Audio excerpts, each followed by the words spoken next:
Bonjour à tous, vous êtes bien sur motorstv.com et on vous propose aujourd'hui un super débriefing F1 parce que vous savez qu'on a eu droit à un super Sunday, un dimanche de folie, le Grand Prix de Monaco, les 500 miles d'Indianapolis. Et Jean-Luc Roy à mes côtés les a commentés tous les deux. Eh ben tiens, on va Bravo Jean-Luc.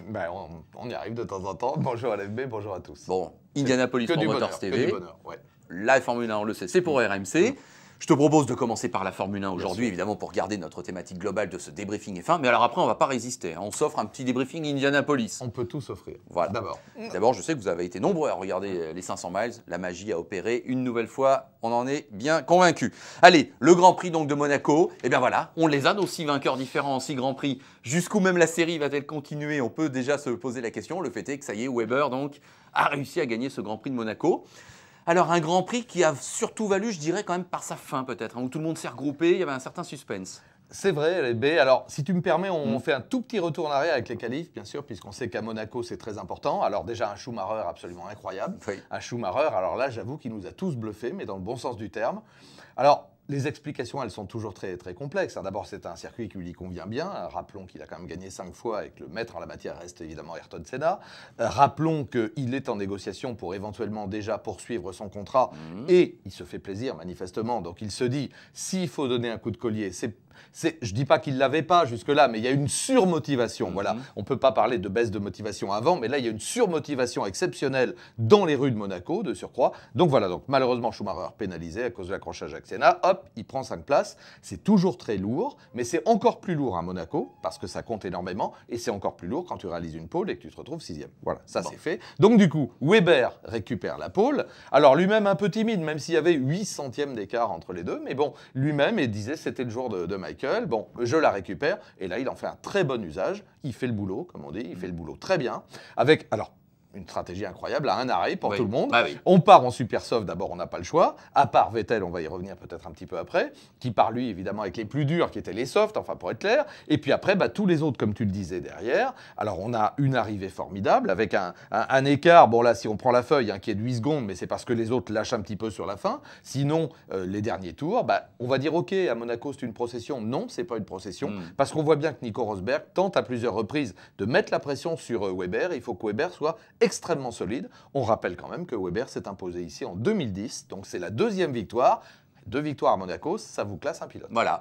Mais c'est vrai qu'à partir du moment où on a compris au fur et à mesure du Grand Prix que tout le monde ne s'arrêterait qu'une fois et essaierait d'aller au bout dans les meilleures conditions possibles, finalement, tout le monde a retrouvé plus ou moins sa place, quand bien même on se suivait à la queue leu-leu. C'est clair, celui qui a presque failli faire le hold-up, c'était Vettel, Oui. lui il espérait, et puis il y a eu la pluie à la fin, alors je pense que tu vas me poser des questions là-dessus, donc on n'en parle pas pour le moment, il aurait pu y avoir la pluie, mais bon, les stratégies, elles étaient claires finalement, à partir du moment où il y avait une menace de pluie, ce qui a conduit les équipes et les pilotes à rester en piste le plus longtemps possible sur le train de pneumatique le plus tendre, avec lequel ils partaient, et avec le plein de carburant, et là c'est un exploit de leur part. Alors il y en a qui ont quand même changé, je crois que celui qui a changé le plus tard, c'était au 35e tour, donc c'est quand même pas rien. 28e tour, je vois pour Webber, 27e tour pour Rosberg, 28e tour pour Hamilton. Bon, ça veut dire qu'on a quand même été au-delà du raisonnable, au-delà de ce qu'on pensait possible à l'issue des essais, mais nécessité faisait loi, parce que tout le monde se disait, si jamais la pluie arrive, il vaut mieux rester en piste pour monter les intermédiaires d'un seul coup. Voilà. Donc finalement, c'est pas mal réparti, parce que Webber gagne, donc Red Bull gagne de nouveau. Ils avaient déjà gagné une fois à Bahreïn, évidemment, avec Vettel. Mais derrière, c'est Mercedes, c'est Ferrari, il y a McLaren avec Hamilton, il y a même les 2 Ferrari avec Massa. Disons, ça va beaucoup mieux chez Ferrari alors. Écoute, on a trouvé la potion magique, on a trouvé le remède miracle. Bon, on en avait déjà eu une petite idée à Barcelone, mais avec Alonso, avec un Alonso peut-être survolté devant son public, et puis on connaît le gaillard. Massa, Massa. Et là, on retrouve Massa, là en qualif, là en course. Écoute, on a trouvé quelque chose chez Ferrari. Je ne sais pas si c'est un quelque chose ou plusieurs petits quelque chose. En tout cas, le résultat est là. On va dire depuis 2 Grands Prix, l'équipe Ferrari retrouve des couleurs. Cette belle couleur rouge, d'ailleurs, elle remonte au classement général. Puis surtout, maintenant, il y a 2 pilotes dans les 2 voitures. Ça fait quand même une sacrée différence. Massa a sauvé sa tête. Il est en train de la sauver, c'est clair. Alors maintenant, on ne peut pas préjuger, déjà pour la saison, parce que moi je te dis, à un moment, j'étais vraiment très inquiet, voire plus, honnêtement, ses performances, avec 2 points marqués, et à l'époque 59 pour Alonso, la comparaison était terrible pour lui. Bon là, il commence à prendre des points, et des bons points, il était dans le bon paquet. Ma foi, oui, s'il continue comme ça, on va voir ce qui se passe au Canada, mais il peut aller, oui, au moins jusqu'au terme de la saison, c'est clair. Alors je voudrais qu'on parle de 2 de nos Français. avant de revoir peut-être d'autres pilotes en rafale, mais quand même, Romain Grosjean et Jean-Éric Vergne. Il y a des choses à dire en ce qui les concerne. Alors Romain Grosjean ont fondé beaucoup d'espoir. Je ne sais pas si tu as senti une sorte d'élan populaire qui a fait qu'effectivement, on y croyait, beaucoup y croyaient, les spectateurs, les téléspectateurs, les spécialistes, nous, il y avait quelque chose. Et puis ça n'a pas duré longtemps. Écoute, il ne faut jamais renier ce qu'on a dit et il faut l'assumer. Moi, j'assume le fait que j'ai vu en lui éventuellement un vainqueur potentiel. Alors, il était déçu, et ça, c'était plutôt positif, déçu par ses qualifs, alors qu'il se retrouve sur la deuxième ligne avec le 4e temps. Bon, encore une fois, le 5e dans la réalité, mais bon, il partait en 2e ligne. Déçu, je me dis, oh là là, ça, c'est excellent. En plus, il avait été très constant, il avait fait le 2e temps de certaines séances d'essais libres. Il avait toujours été là. Là, je me dis, en plus, on sait qu'il sait gérer, il a la tête solide. À Monaco, il avait déjà fait des remontées météoriques en GP2, certes avec une bonne stratégie de son équipe, mais quand même le résultat est là, un circuit qui lui plaît bien, donc je me disais, bon, il y a un coup à faire, et puis malheureusement, patatras, au départ, il prend un départ moyen, donc il y a Alonso qui passe sur la droite et Schumacher sur la gauche, et quand il voit Alonso, il est pris en sandwich un peu au milieu, on va pas ici établir de responsabilité, mais disons que tout le monde est fautif, à 3 ça passe pas, ça, on sait à Sainte-Dévote, donc il est pris au milieu, évidemment, il voit Alonso sur sa droite, il se tasse sur la gauche, je pense qu'il ne voit pas Schumacher, qui est déjà le long du rail et qui n'y peut rien. Et c'est lui qui paye l'addition Maxi. On a craint un moment d'ailleurs que la monoplace de Schumacher soit très affectée par le contact. Je ne crois pas que ça ait été le cas.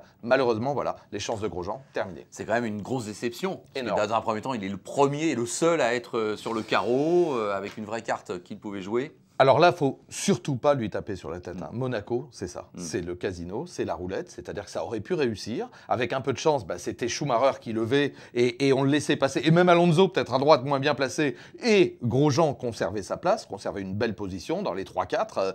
Et puis, avec un peu de malchance, il se passe ça. Et moi, j'ai cru un moment d'ailleurs que ça allait être le carambolage général. Avec la monoplace en travers au milieu du paquet. Je me suis dit, oula, derrière, ça va donner. Et heureusement, tout le monde, ils sont virtuoses quand même, heureusement. Tout le monde l'a évité. Donc finalement, ça s'est soldé. Malheureusement, il n'y a que lui qui a payé l'addition. Allez, il va nous prendre une belle revanche. Voilà. C'est à venir, c'est sûr.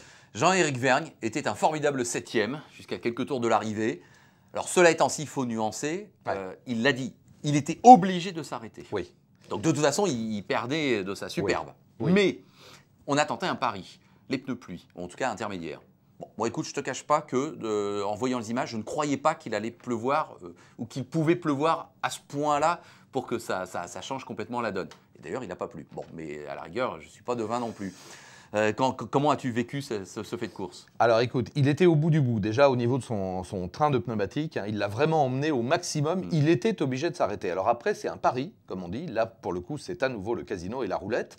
Moi, j'avais des SMS, bon, je laisse le portable allumé, mais un peu loin, qui me disaient « il pleut à tel endroit, il pleut à tel endroit ». Donc ça s'approchait du circuit. Je présume que les équipes avaient les mêmes. Donc logiquement, tu pouvais te dire « on va peut-être faire sous le déluge ». Et on l'a vu à Monaco à plusieurs reprises, les 5 derniers tours avec une piste au moins détrempée d'un côté, et là pour le coup, celui qui était chaussé comme il convenait, il avait un avantage énorme. Oui, en tenant compte aussi du fait que les autres bien sûr, arrêté pour mettre des pneus. On est d'accord, mais lui aurait anticipé et se serait retrouvé. Il avait 2 tours délicats peut-être à faire en ne détruisant pas trop ses pneumatiques. Et puis bon, malheureusement pour lui, naturellement, la pluie n'est pas arrivée. Il y a eu quelques gouttes à l'extrémité du circuit, du côté de Mirabeau et du côté du portier, mais pas suffisamment pour perturber. Quand même, ils ont perdu 4-5 secondes, les plus rapides. Donc c'était bien quand même qu'ils étaient handicapés, uniquement dans cette portion du circuit. Donc c'est bien la preuve que ça tombait, mais pas suffisamment pour que l'avantage d'être en pneu intermédiaire. Alors après, il a détruit ses pneus, mais de toute manière, comme il s'arrêtait, il perdait cette belle 7e place. Donc voilà, il était en dehors de points, on a tenté un pari. Moi, je pense qu'on a bien fait de le tenter. Il n'a pas été gagné. Mais bon, en tout cas, il s'est montré et je crois que beaucoup auront noté que pour son premier Grand Prix de Monaco en F1, le classement était plutôt vraiment bien.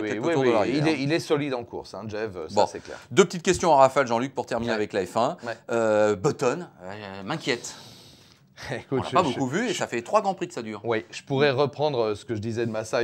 Qui ça dans la 2e McLaren? Non, mais c'est vrai que lui-même, il ne comprend pas. Le drame, c'est ça, et je pense que c'est vrai, parce que c'est un garçon honnête aussi. S'il avait un problème quelque part, il l'évoquerait, même pour se dédouaner, en disant il y a un souci à tel niveau. Là, apparemment, il a perdu la performance, il a perdu la faculté de très bien l'exploiter. Alors, une nouvelle fois, c'est paradoxal, parce qu'on a assez dit en début de saison, et c'était vrai, que Button, c'était le génie pour exploiter les pneumatiques. Alors là, ceux-là, manifestement, ne lui conviennent pas, on va dire ça comme ça, ou lui ne convient pas aux pneus. Je pense qu'il faut qu'il retrouve le mode d'emploi. Il faut peut-être qu'il en parle avec Hamilton, parce qu'Hamilton, a priori, il a toujours le mode d'emploi. Et justement, il n'est toujours pas vainqueur de Grand Prix. C'est peut-être la porte ouverte à l'avenir. Ah oui, je crois qu'on peut bien avoir un 7e vainqueur différent en cette Grand Prix. Ça, on est parfaitement d'accord. Maldonado, qui s'est révélé donc au monde entier il y a 15 jours en Espagne. Il était pas mal dans les essais libres, tout ça, mais on a le sentiment que c'est un peu retombé là. Hein. C'est-à-dire que peut-être qu'il s'est survolté, surgonflé, lui aussi, après une telle victoire inattendue. Peut-être qu'il est arrivé à Monaco trop gonflé dans tous les sens du terme, en disant je vais refaire un truc.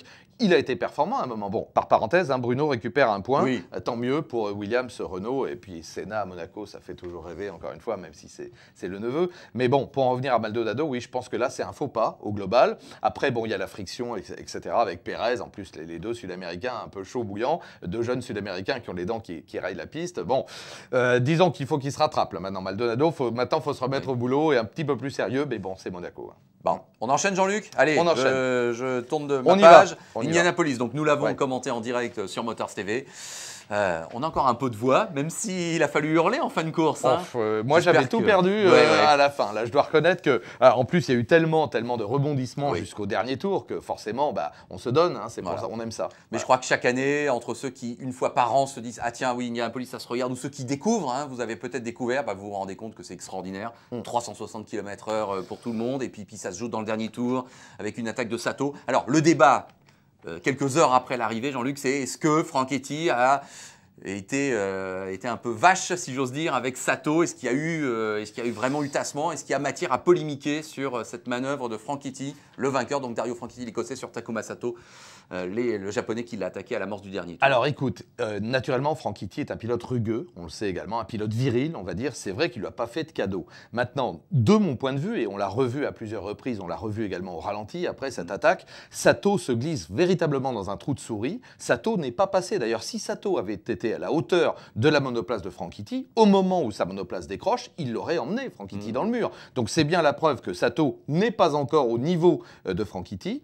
Et bien sûr qu'il a les roues au-delà de la bande blanche, et ça on sait très bien, et on l'a vu à plusieurs reprises. Ça c'est radical. À Indianapolis, tu mets les roues en deçà, à l'intérieur de la bande blanche, et tu décroches instantanément. Parce que là aussi, il faut savoir que sur des ovales comme ça, et même souvent, bien sûr que les pneus extérieurs sont importants, mais les pneus intérieurs aussi. Et donc là, ça peut pas passer. Alors maintenant, bravo à Sato de l'avoir tenté, parce que c'est un pilote d'un courage exceptionnel. On attendait qu'il le fasse. Voilà. Il nous a animé toute la course et tout, puis un Japonais à ce niveau-là. Bon, Franchetti ne s'est pas laissé faire, on ne peut pas lui reprocher. Non, de mon point de vue, il n'y a pas de coup tordu. Voilà, c'est viril, c'est rugueux. Je comprends que Sato soit frustré, mais il n'allait pas lui ouvrir la route. Hein.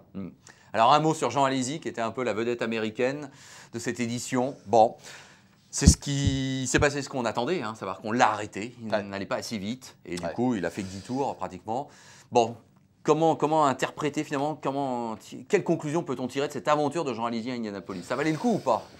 Écoute, oui, ça valait le coup, parce qu'il a pris le départ des 500 miles. Bon, on savait que son niveau de performance était tellement faible, malheureusement, à cause du moteur. Ce moteur Lotus qui équipait sa machine, il était dans une petite équipe qui n'avait pas non plus l'expérience d'Indianapolis, et puis celle de Simona de Silvestro, donc les deux Lotus qui étaient en fond de grille, et qui n'étaient pas au niveau de perf. Et clairement, on savait ce qui allait se passer, on l'avait dit en ouverture, parce que la direction de course avait dit attention, s'ils ne sont pas capables en course, si Jean Alesi n'est pas capable de maintenir un rythme qui lui permette de s'intégrer dans le paquet, c'est dangereux, et Jean le savait, et donc nous l'arrêterons, et c'est ce qui s'est produit. Avant même que le paquet de fous furieux à 380 km/h revienne sur les attardés, on a arrêté Jean Alesi et Simona de Silvestro, donc évidemment il y a une douzaine de tours à son actif. Oui, il fallait tenter le coup, au moins il a cette expérience. Il a dit qu'il reviendrait, Jean. Écoute, on l'espère, avec un matériel qui évidemment lui permette de briller et au moins d'être dans le coup. Voilà. En tout cas, donc deux Français se sont illustrés parce que leurs classements sont vraiment très bons. Simon Pagenaud dans un premier temps 16e et Sébastien Bourdet finalement 20e. Mais Simon Pagenaud notamment s'est montré. Il a crevé l'écran, je dis, il a crevé l'écran lors des restarts, tu sais, puisqu'on l'a signalé. Il était en tête de la meute, certes à presque un tour, mais il a tenu son rang et même il était en train de larguer un petit peu à ce moment de la course. Donc ça veut dire qu'il a travaillé sur sa monoplace, ça veut dire qu'il a réussi à la faire évoluer dans le bon sens pour avoir un niveau de performance. Son meilleur tour en course, ça doit être à pratiquement 219 miles au tour. Et en course, c'est énorme. Donc il est parmi les plus rapides. Je pense que Simon, qui est un garçon très intelligent, a beaucoup appris Prix de cette épreuve. Il vit à Indianapolis depuis 6 ans, faut-il le rappeler. Il était imprégné de la culture d'Indianapolis. Et là, je crois que ce sont les prémices. Bon, il était avec nous en cabine de commentateur sur Motors TV l'année d'avant. On l'avait dit, Simon, on te souhaite l'an prochain d'être dans un baquet. Il y a été, il a brillé, il a fait une course remarquable. Voilà, je ne peux pas dire mieux. Ouais. Et Sébastien Bourdet, je crois, peut avoir des espérances assez solides parce que la saison là, va reprendre en IndyCar. Hein. Vous allez bien sûr la suivre sur Motors TV en direct. Et on va avoir des circuits urbains ou Détroit, routiers, tout à fait. Ouais, et Sébastien Bourdet, avec son nouveau package technique et son nouveau moteur Chevrolet, je pense, peut faire quelque chose. Hein. Pareil, le pauvre Sébastien handicapé, décidément, Lotus s'est fait une image déplorable, lamentable. Et je ne sais pas à quoi on joue. On sait qu'on a débarqué le patron, le directeur général, Danny Barr, pardon.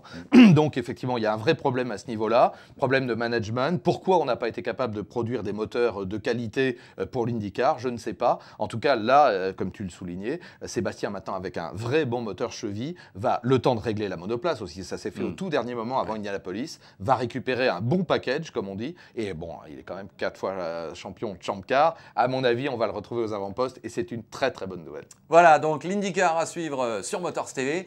Et puis sur motorstv.com, on se retrouvera, Jean-Luc, après le Grand Prix du Canada. Absolument. Toujours spectaculaire, toujours passionnant, je dirais même. Hein, là, Trompe d'eau l'an dernier, on s'en souvient, un Grand Prix, alors totalement incroyable. Incroyable. J'ai hâte de voir ça. Ouais. Merci de votre fidélité. Vous savez que vous pouvez suivre tous les Grands Prix F1 grâce à nos amis et partenaires de F1-direct.com. Salut Jean-Luc. Salut LFV, à au revoir à bientôt. tous.